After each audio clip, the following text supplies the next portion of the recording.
दोस्तों 2 मई को डीमार्ट के जो है क्वार्टरली रिजल्ट आ चुके हैं, तो हम लोग डीमार्ट के जो है एक बार रिजल्ट पे नज़र डाल लेते हैं और देखते हैं कि रिजल्ट में क्या चेंजेस आए हुए हैं। तो आप लोग जैसे कि जानते हैं कि डीमार्ट क्या है, एक सुपरमार्केट की चेन है, तो यहाँ पर आप जाके तरह-तरह की चीज़ें अपने डेली यूज़ की आप क्या कर सकते हैं, ले सकते हैं। तो डीमार्ट का मेन बिज़नेस कुछ इस तरीके का है। तो आप देखेंगे कि जो डीमार्ट का मार्केट कैप है, वो करीब-करीब कितना है, 3 लाख करोड़ का है। मतलब डीमार्ट बहुत बड़ी कंपनी है। इसका पी 101 का चल रहा है, जो कि बहुत ज़्यादा है देखा जाए तो। अभी इसका कंपेयर हम जब इसकी जो आप बोल सकते हैं इसकी इसी सेक्टर की दूसरी कंपनी से करेंगे तो तब हमें समझ में आएगा कि डीमार्ट का जो पी है कंपैरेटिवली दूसरों के ज़्यादा है कि कम है। इसका आरओसी 17 का है और इसका आरओसी जो है वो 13 का है। तो ये डीमार्ट की कुछ कहानी है। तो आज तक ये कभी स्प्लिट नहीं हुआ है, तो इसलिए इसकी यहाँ पर फेस वैल्यू क्या है, 10 दिखा रहा है। आप चलिए आगे बढ़ते हैं। तो आप देखेंगे कि जो मैं पी की बात बोल रहा हूँ कि पी 101 है, तो क्या करते हैं इसके पी को इसके हिस्टोरिकल पी से कंपेयर करते हैं करीब 5 साल के, और देखते हैं कि अभी का जो पी है वो पुराने पी के कंपैरिजन में कम है कि ज़्यादा है। तो आप देखेंगे कि डीमार्ट का जो अभी तक का लास्ट 5 साल का जो हाईएस्ट पी है वो करीब 313 का रहा है।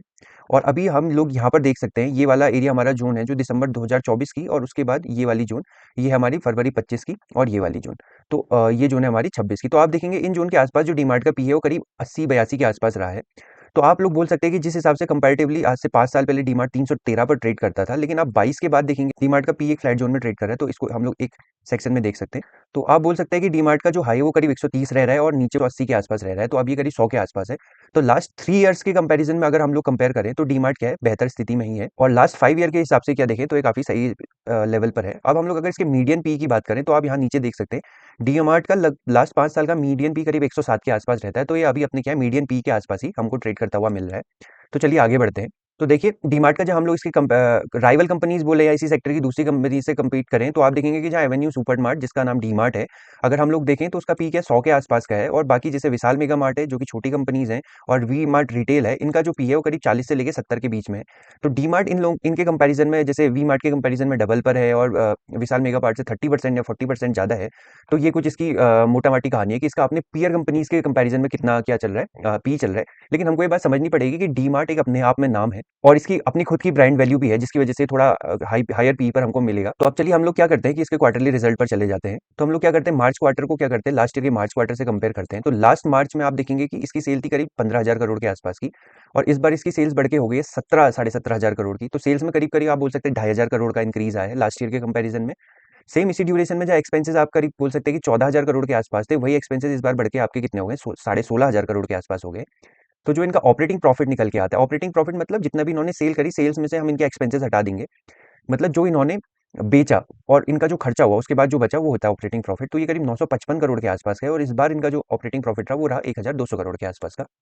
तो अब ऑपरेटिंग प्रॉफिट फाइनल प्रॉफिट नहीं होता, इसमें से हमको बहुत सी चीज़ें हटानी पड़ती हैं। तो पहले आप एक चीज़ देख लेते हैं कि लास्ट ईयर इनका जो ऑपरेटिंग प्रॉफिट मार्जिन था वो 6% के आसपास था, और इस बार 7% के आसपास। और आप देखेंगे कि डीमार्ट का ऑपरेटिंग प्रॉफिट है वो 6 से 9% के आसपास ही हमेशा हमको देखने को मिलता है। अब इनके पास कुछ अदर इनकम भी जनरेट हो रही है, जो इस बार 18 करोड़ की थी, लास्ट ईयर ये लास्ट ईयर के क्वार्टर में 25 करोड़ के आसपास की थी।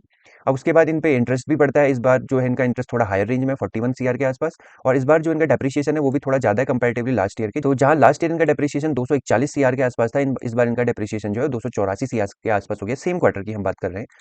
तो अब जब हम लोग क्या करेंगे, ऑपरेटिंग प्रॉफिट में से हम लोग क्या कर देंगे, अदर इनकम को ऐड करेंगे, और क्या करेंगे, इंटरेस्ट और हमारा जो डेप्रिसिएशन है इन दोनों चीज़ों को माइनस कर देंगे। तो हमारे पास जो प्रॉफिट बचता है वो बचता है प्रॉफिट बिफोर टैक्स।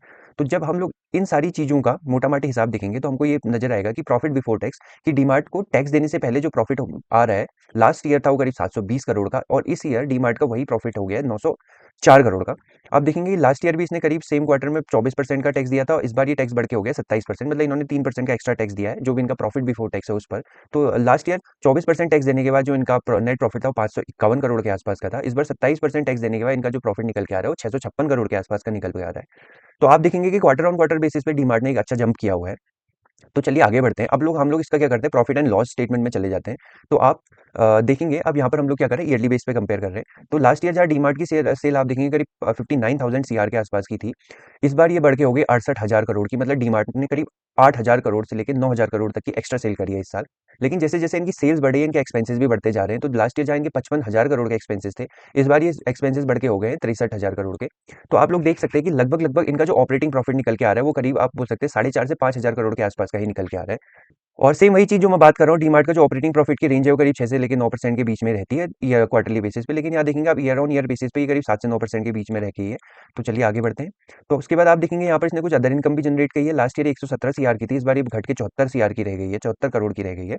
इसके बाद इन्होंने कुछ इंटरेस्ट भी दिया है जो कि 69 करोड़ का था, और इस बार इनका क्या है इंटरेस्ट जो है 142 सीआर का है। तो सेम वही बात मैं जो बार बार रिपीट करता हूँ कि इंटरेस्ट देने का मतलब ये नहीं है कि कंपनी के पास फंड की कमी है जिस वजह से उसको लोन लेना पड़ रहा है। इसके मल्टीपल रीजन होते हैं जो अभी हम आगे जाके डिस्कस करेंगे। अब इसके बाद आप लोग जब डिप्रिशिएशन पर जाएंगे तो लास्ट ईयर जहाँ इनका 870 करोड़ का डिप्रिशिएशन था, वो डिप्रिशिएशन इस बार बढ़ के 101,000 करोड़ का हो गया है। तो डेप्रिसिएशन मतलब वो सारी चीज़ें जो कंपनी के पास अवेलेबल है जिनकी कॉस्ट हर साल के साथ कम हो जाती है। मान लीजिए आपके पास कोई गाड़ी है, अगर वो इस साल 1 लाख की है तो हो सकता है अगले साल उसकी वैल्यू घट के 80,000 ही रह जाए। मतलब उसकी कॉस्ट डेप्रिशिएट हो रही है और उस कॉस्ट को जो हमारी वैल्यू गाड़ी की 20,000 कम हुई है उनको हमको अपनी बैलेंस शीट में दिखाना पड़ता है। इसको बोलते हैं डेप्रिशिएशन।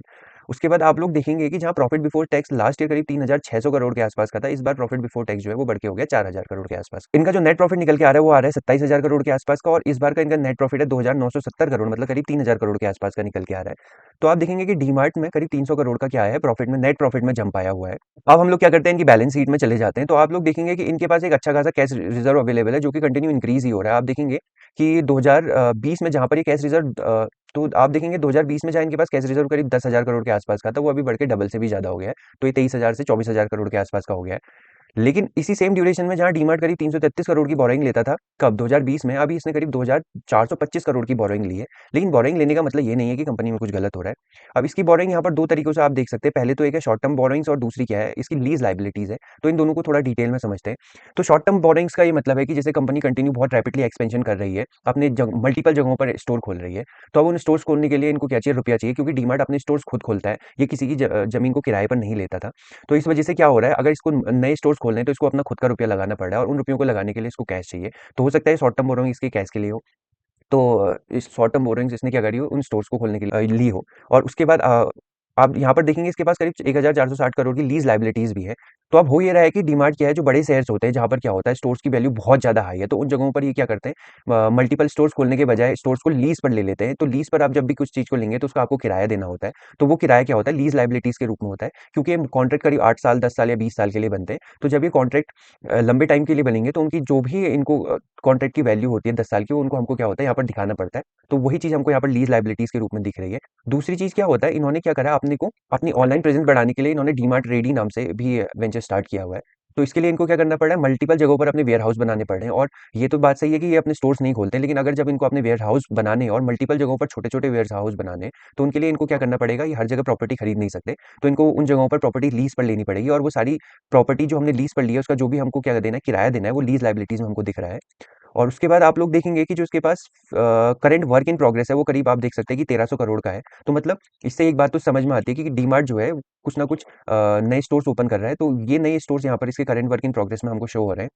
तो चलिए अब इसके शेयर होल्डिंग पैटर्न को हम लोग देख लेते हैं। तो आप देखेंगे जहाँ प्रमोटर्स की वैल्यू जून 2023 में 74.64% के आसपास थी, अब उनकी वैल्यू में माइनर सा ड्रॉप आया, वो 74.51% के आसपास रह गई है। और सेम टाइम में जहाँ एफआईएस 8.17% थे, वही एफआईएस बढ़ के करीब 9% के आसपास हो गए।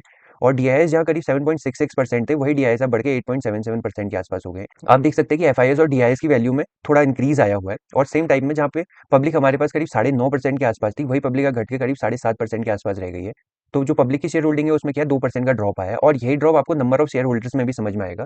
जहां पर इसके शेयर होल्डर्स करीब 8 लाख के आसपास थे 2023 में, अब वही शेयर होल्डर्स घट के करीब 5,73,000 के आसपास रह गए।